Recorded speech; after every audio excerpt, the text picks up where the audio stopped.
I'd like to tell you about the strangest secret in the world. Some years ago, the late Nobel Prize-winning Dr. Albert Schweitzer was being interviewed in London, and a reporter asked him, "Doctor, what's wrong with men today?" And the great doctor was silent a moment, and then he said, "Men simply don't think." It's about this that I want to talk with you.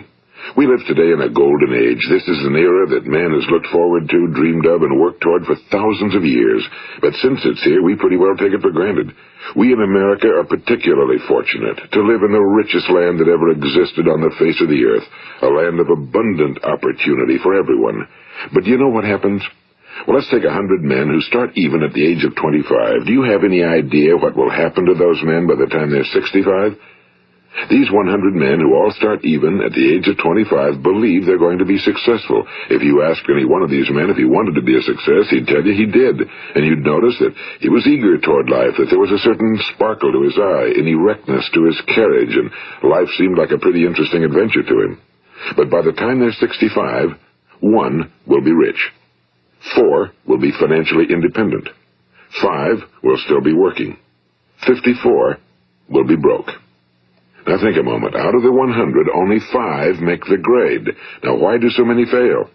What has happened to the sparkle that was there when they were 25? What's become of the dreams, the hopes, the plans? And why is there such a large disparity between what these men intended to do and what they actually accomplished? When we say about 5% achieve success, we have to define success. And here's the best definition I've ever been able to find. Success is the progressive realization of a worthy ideal. If a man is working toward a predetermined goal and knows where he's going, that man is a success. If he's not doing that, he's a failure. Success is the progressive realization of a worthy ideal.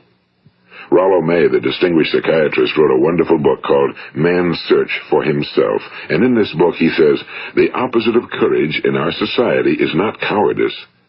It is conformity.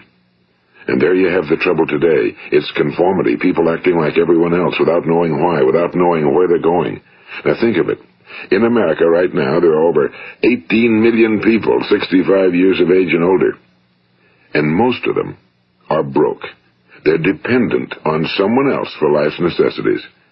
Now, we learn to read by the time we're 7. We learn to make a living by the time we're 25. Usually by that time, we're not only making a living, we're supporting a family. And yet by the time we're 65, we haven't learned how to become financially independent in the richest land that has ever been known.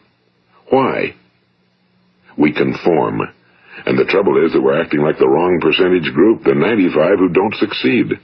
Now, why do these people conform? Well, they really don't know. These people believe that their lives are shaped by circumstances, by things that happen to them, by exterior forces. They're outer-directed people. A survey was made one time that covered a lot of men, working men, and these men were asked, "Why do you work? Why do you get up in the morning?" 19 out of 20 had no idea. If you ask them, they'll say, well, everyone goes to work in the morning, and that's the reason they do it, because everyone else is doing it. Now let's get back to our definition of success. Who succeeds? The only person who succeeds is the person who is progressively realizing a worthy ideal. He's the person who says, I'm going to become this, and then begins to work toward that goal. I'll tell you who the successful people are. A success is the school teacher who's teaching school because that's what he or she wants to do. The success is the woman who's a wife and mother because she wanted to become a wife and mother and is doing a good job of it. The success is the man who runs the corner gas station because that was his dream. That's what he wanted to do. The success is the successful salesman who wants to become a top-notch salesman and grow and build with his organization. A success is anyone who is doing deliberately a predetermined job because that's what he decided to do deliberately. But only 1 out of 20 does that. That's why today there isn't really any competition unless we make it for ourselves. Instead of competing, all we have to do is create. You know, for 20 years, I looked for the key which would determine what would happen to a human being. Was there a key I wanted to know which would make the future a promise that we could foretell to a large extent? Was there a key that would guarantee a person's becoming successful if he only knew about it and knew how to use it? Well, there is such a key, and I've found it. Have you ever wondered why so many men work so hard and honestly without ever achieving anything in particular, and others don't seem to work hard and yet seem to get everything? They seem to have the magic touch. You've heard them say that about someone. Everything he touches turns to gold. And have you ever noticed that a man who becomes successful tends to continue to become successful? And on the other hand, have you noticed how a man who's a failure tends to continue to fail? Well, it's because of goals. Some of us have goals, some don't. People with goals succeed because they know where they're going. It's that simple. Think of a ship leaving a harbor, and think of it with the complete voyage mapped out and planned. The captain and crew know exactly where it's going and how long it'll take. It has a definite goal. Now, 9,999 times out of 10,000, it will get to where it started out to get. Now let's take another ship, just like the first, only let's not put a crew on it or a captain at the helm. Let's give it no aiming point, no goal, no destination. We just start the engines and let it go. I think you'll agree with me that if it gets out of the harbor at all, it will either sink or wind up on some deserted beach, a derelict. It can't go any place because it has no destination and no guidance, and it's the same with a human being. Take the salesman, for example. There's no other person in the world today with the future of a good salesman. Selling is the world's highest-paid profession, if we're good at it and if we know where we're going. Every company needs top-notch salesmen, and they reward those men. The sky's the limit for them. But how many can you find? Someone once said the human race is fixed, not to prevent the strong from winning, but to prevent the weak from losing. The American economy today can be likened to a convoy in time of war. The entire economy is slowed down to protect its weakest link, just as the convoy had to go at the speed that would permit its slowest vessel to remain in formation. That's why it's so easy to make a living today. It takes no particular brains or talent to make a living and support a family today. So we have a plateau of so-called security, if that's what a person's looking for. But we do have to decide how high above this plateau we want to aim. Now let's get back to the strangest secret in the world, the story that I wanted to tell you today. Why do men with goals succeed in life and men without them fail?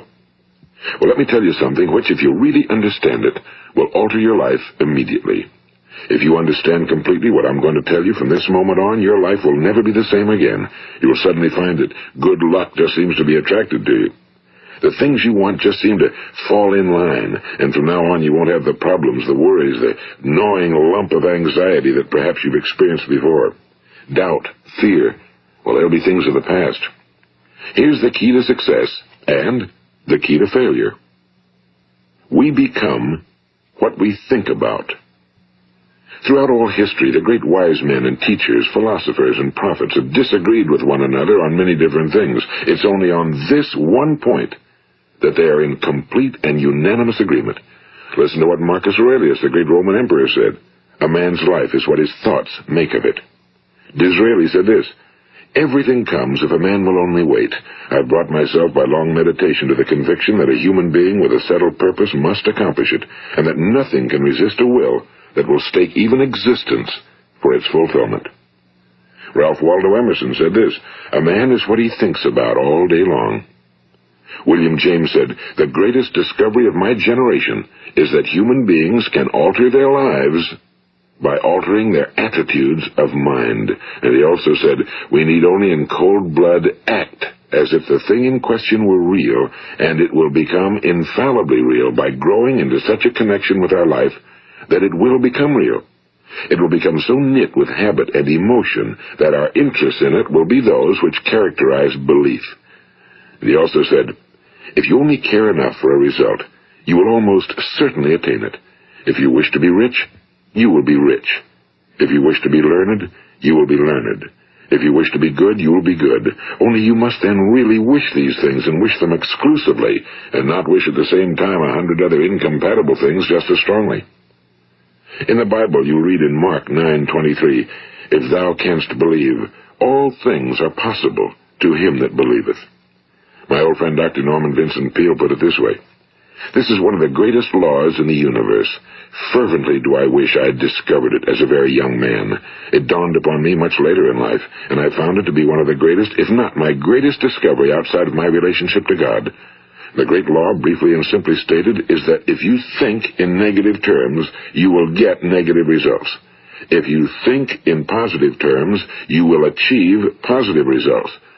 That is the simple fact, he went on to say, which is at the basis of an astonishing law of prosperity and success. In 3 words, believe and succeed.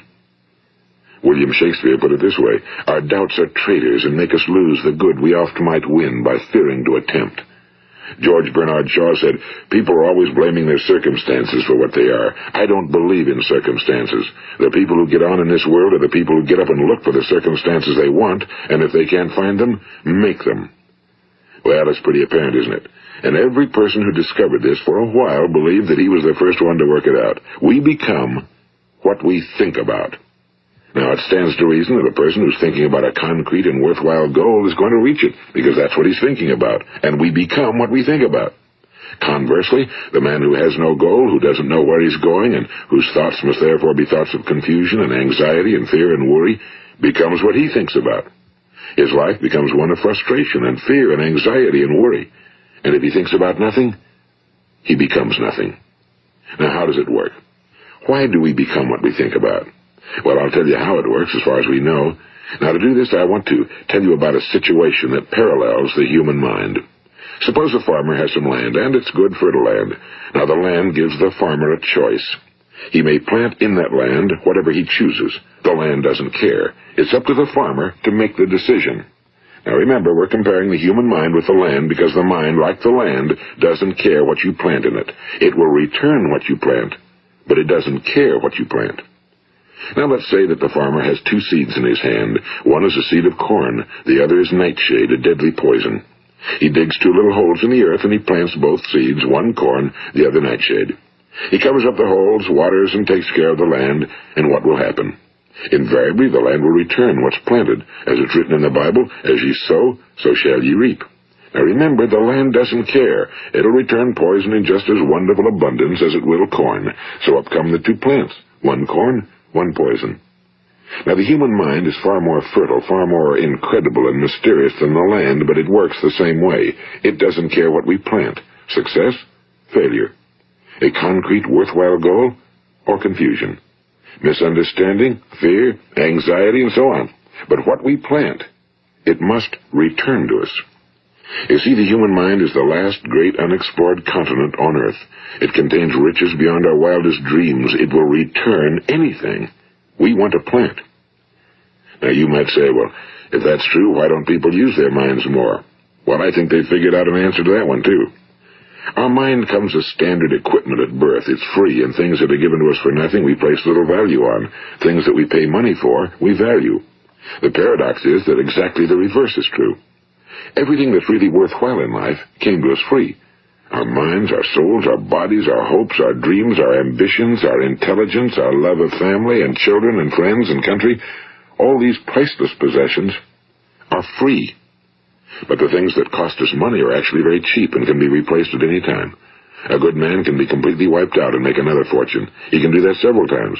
Even if our home burns down, we can rebuild it. But the things we got for nothing, we can never replace. The human mind isn't used because we take it for granted. Familiarity breeds contempt. It can do any kind of job we assign to it, but generally speaking, we use it for little jobs instead of big, important ones. Universities have proved that most of us are operating on about 10% or less of our abilities. So decide now, what is it you want? Plant your goal in your mind. It's the most important decision you ever make in your entire life. What is it you want? Do you want to be an outstanding salesman? A better worker at your particular job? Do you want to go places in your company? In your community? Do you want to get rich? All you've got to do is plant that seed in your mind, care for it, work steadily toward your goal, and it will become a reality. It not only will, there's no way that it cannot. You see, that's a law, like the laws of Sir Isaac Newton, the laws of gravity. If you get on top of a building and jump off, you'll always go down. You'll never go up, and it's the same with all the other laws of nature. They always work. They're inflexible. Think about your goal in a relaxed, positive way. Picture yourself in your mind's eye as having already achieved this goal. See yourself doing the things you will be doing when you've reached your goal.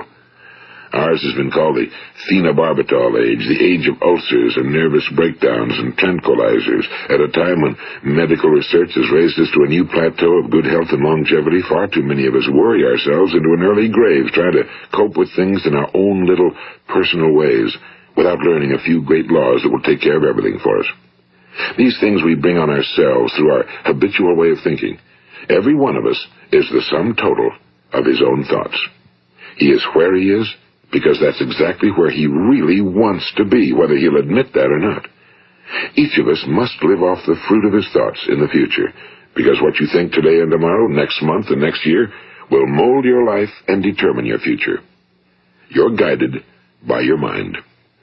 I remember one time I was driving through eastern Arizona, and I saw one of those giant earth-moving machines roaring along the road at about 35 miles an hour with what looked like 30 tons of dirt in it. A tremendous, incredible machine, and there was a little man perched way up on top with the wheel in his hands guiding it. And as I drove along, I was struck by the similarity of that machine to the human mind. Just suppose you're sitting at the controls of such a vast source of energy. Are you going to sit back and fold your arms and let it run itself into a ditch? Or are you going to keep both hands firmly on the wheel and control and direct this power to a specific, worthwhile purpose? It's up to you. You're in the driver's seat. You see, the very law that gives us success is a two-edged sword. We must control our thinking. The same rule that can lead a man to a life of success, wealth, happiness, and all the things he ever dreamed of for himself and his family. That very same law can lead him into the gutter. It's all in how he uses it, for good or for bad. This is the strangest secret in the world. Now, why do I say it's strange, and why do I call it a secret? Actually, it isn't a secret at all. It was first promulgated by some of the earliest wise men, and it appears again and again throughout the Bible, but very few people have learned it, understand it. That's why it's strange, and why for some equally strange reason it virtually remains a secret. I believe that you could go out and walk down the main street of your town and ask one man after another what the secret of success is, and you probably wouldn't run into one man in a month who could tell you. Now, this information is enormously valuable to us if we really understand it and apply it. It's valuable to us not only for our own lives, but the lives of those around us, our families, employees, associates, and friends. Life should be an exciting adventure. It should never be a bore. A man should live fully, be alive. He should be glad to get out of bed in the morning. He should be doing a job he likes to do because he does it well. One time I heard Grove Patterson, the great late editor-in-chief of the Toledo Daily Blade, make a speech, and as he concluded his speech, he said something I've never forgotten. He said, "My years in the newspaper business have convinced me of several things. Among them, that people are basically good, and that we came from someplace, and we're going someplace. So we should make our time here an exciting adventure. The architect of the universe didn't build a stairway leading nowhere." And the greatest teacher of all, the carpenter from the plains of Galilee, gave us the secret time and time again. As ye believe, so shall it be done unto you. I've explained the strangest secret in the world and how it works. Now, on this side, I want to explain how you can prove to yourself the enormous returns possible in your own life by putting this secret to a practical test. I want you to make a test that will last 30 days. It isn't going to be easy, but if you'll give it a good try, it will completely change your life for the better. Now, back in the 17th century, Sir Isaac Newton, the English mathematician and natural philosopher, gave us some natural laws of physics which apply as much to human beings as they do to the movement of bodies in the universe. And one of these laws is that for every action, there is an equal and opposite reaction. Simply stated, as it applies to you and me, it means we can achieve nothing without paying the price. The results of your 30-day experiment will be in direct proportion to the effort you put forth. To be a doctor, you must pay the price of long years of difficult study. To be successful in selling, and remember that each of us succeeds to the extent of his ability to sell. Selling our families on our ideas, selling education in schools, selling our children on the advantages of living the good and honest life, selling our associates and employees on the importance of being exceptional people. To, of course, the profession of selling itself. But to be successful in selling our way to the good life, we must be willing to pay the price. Now, what is that price? Well, it's many things. First, it's understanding emotionally, as well as intellectually, that we literally become what we think about, that we must control our thoughts if we're to control our lives. It's understanding fully that, as ye sow, so shall ye reap. Second, it's cutting away all fetters from the mind and permitting it to soar as it was divinely designed to do. It's the realization that your limitations are self-imposed and that the opportunities for you today are enormous beyond belief. It's rising above narrow-minded pettiness and prejudice. And third is using all your courage to force yourself to think positively on your own problem, to set a definite and clearly defined goal for yourself, to let your marvelous mind think about your goal from all possible angles, to let your imagination speculate freely upon many different possible solutions, to refuse to believe that there are any circumstances sufficiently strong to defeat you in the accomplishment of your purpose, to act promptly and decisively when your course is clear, and to keep constantly aware of the fact that you are, at this moment, standing in the middle of your own acres of diamonds, as Russell Conwell used to point out. And fourth, save at least 10% of every dollar you earn. It's also remembering that no matter what your present job, it has enormous possibilities, if you're willing to pay the price. Now let's just go over the important points in the price each of us must pay to achieve the wonderful life that can be ours. It is, of course, worth any price. 1. You will become what you think about. 2. Remember the word imagination and let your mind begin to soar. 3.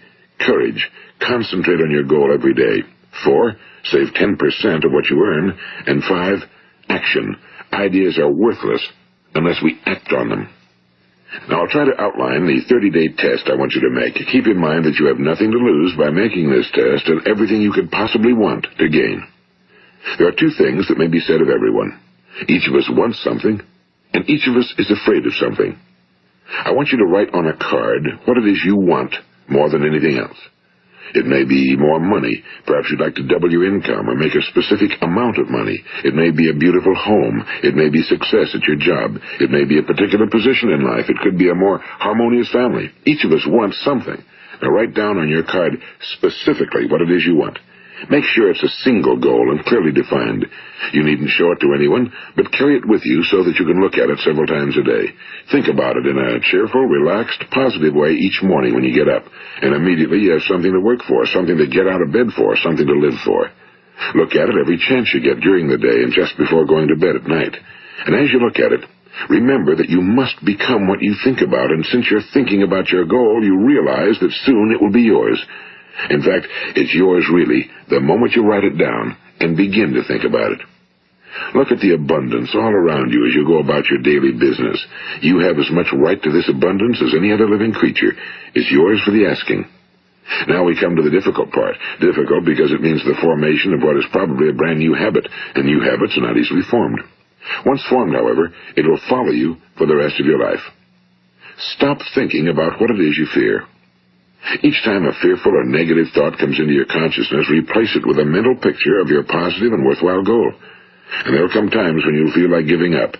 It's easier for a human being to think negatively than positively. That's why only 5% are successful. You must begin now to place yourself in that group.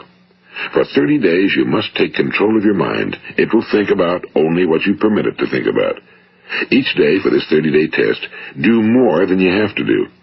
In addition to maintaining a cheerful, positive outlook, give of yourself more than you've ever done before. Do this knowing that your returns in life must be in direct proportion to what you give. The moment you decide on a goal to work toward, you're immediately a successful person.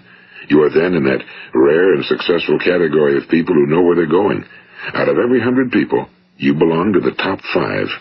Don't concern yourself too much with how you're going to achieve your goal. Leave that completely to a power greater than yourself. All you have to do is know where you're going.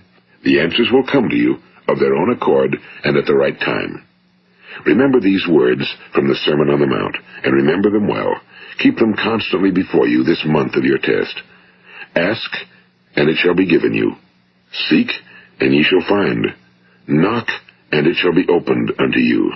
For every one that asketh receiveth, and he that seeketh findeth, and to him that knocketh it shall be opened. It's as marvelous and as simple as that. In fact, it's so simple that in our seemingly complicated world, it's difficult for an adult to understand that all he needs is a purpose and faith. For 30 days, do your very best. If you're a salesman, go at it as you've never done before, not in a hectic fashion, but with the calm, cheerful assurance that time well spent will give you the abundance in return you deserve and want.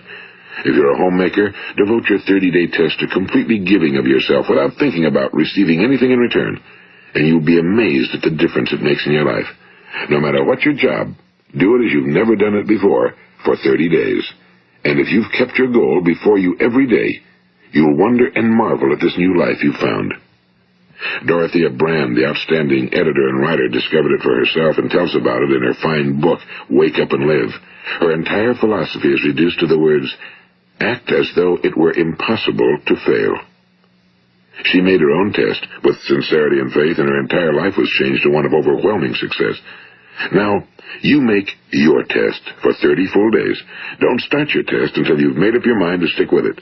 You see, by being persistent, you're demonstrating faith. Persistence is simply another word for faith. If you didn't have faith, you'd never persist. If you should fail during your first 30 days, by that I mean suddenly find yourself overwhelmed by negative thoughts, you've got to start over again from that point and go 30 more days.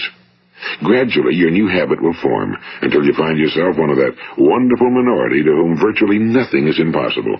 And don't forget the card. It's vitally important as you begin this new way of living. On one side of the card, write your goal, whatever it may be. On the other side, write the words we've quoted from the Sermon on the Mount. Ask, and it shall be given you. Seek, and ye shall find. Knock, and it shall be opened unto you. Nothing great was ever accomplished without inspiration. See that during these crucial first 30 days, your own inspiration is kept at a peak. And above all, don't worry. Worry brings fear, and fear is crippling. The only thing that can cause you to worry during your test is trying to do it all yourself. Know that all you have to do is hold your goal before you. Everything else will take care of itself. Remember also to keep calm and cheerful. Don't let petty things annoy you and get you off course. Now, since making this test is difficult, some will say, why should I bother? Well, look at the alternative. No one wants to be a failure. No one really wants to be a mediocre individual. No one wants a life constantly filled with worry and fear and frustration. Therefore, remember that you must reap that which you sow. If you sow negative thoughts, your life will be filled with negative things. If you sow positive thoughts, your life will be cheerful, successful, and positive. Now, gradually, you will have a tendency to forget what you've heard on this recording. Play it often. Keep reminding yourself of what you must do to form this new habit. Gather your whole family around at regular intervals and listen to what's been said here.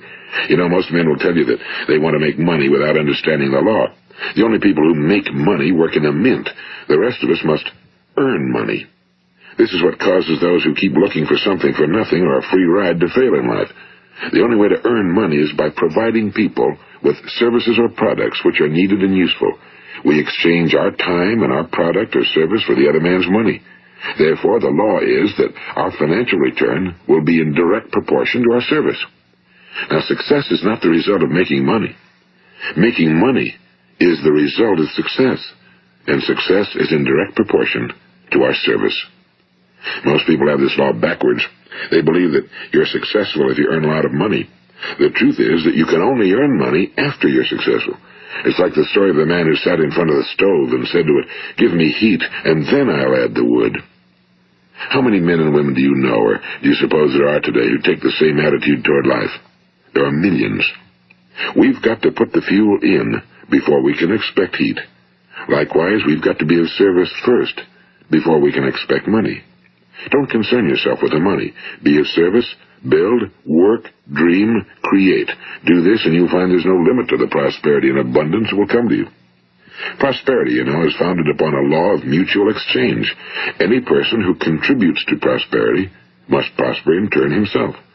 Sometimes the return will not come from those you serve, but it must come to you from someplace, because that's the law. For every action, there is an equal and opposite reaction.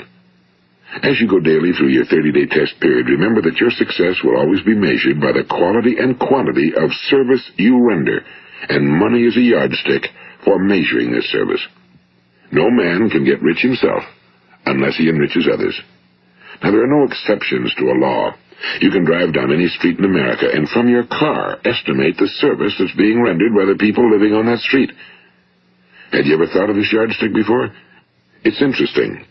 Some, like ministers and priests and other devoted people, measure their returns in the realm of the spiritual, but again, their returns are equal to their service. Once this law is fully understood, any thinking person can tell his own fortune. If he wants more, he must be of more service to those from whom he receives his return. If he wants less, he has only to reduce his service. This is the price you must pay for what you want. If you believe you can enrich yourself by deluding others, you can end only by deluding yourself. It may take some time, but just as surely as you breathe, you'll get back what you put out. Don't ever make the mistake of thinking you can avert this. It's impossible. The prisons and the streets where the lonely walk are filled with people who tried to make new laws just for themselves. We may avoid the laws of man for a while, but there are greater laws that cannot be broken. An outstanding medical doctor recently pointed out 6 steps that will help you realize success. 1. Set yourself a definite goal. 2. Quit running yourself down. 3. Stop thinking of all the reasons why you cannot be successful and instead think of all the reasons why you can. 4. Trace your attitudes back through your childhood and try to discover where you first got the idea you couldn't be successful, if that's the way you've been thinking. 5. Change the image you have of yourself by writing out a description of the person you would like to be. And 6. Act the part of the successful person you have decided to become. Do what the experts since the dawn of recorded history have told you you must do. Pay the price by becoming the person you want to become. It's not nearly as difficult as living unsuccessfully. Make your 30-day test, then repeat it again, and each time it will become more a part of you until you'll wonder how you could ever have lived any other way. Live this new way and the floodgates of abundance will open and pour over you more riches than you may have dreamed existed. Money? Yes, lots of it. But what's more important, you'll have peace. You'll be in that wonderful minority who lead calm, cheerful, successful lives. Start today. You have nothing to lose, but you have a whole life to win.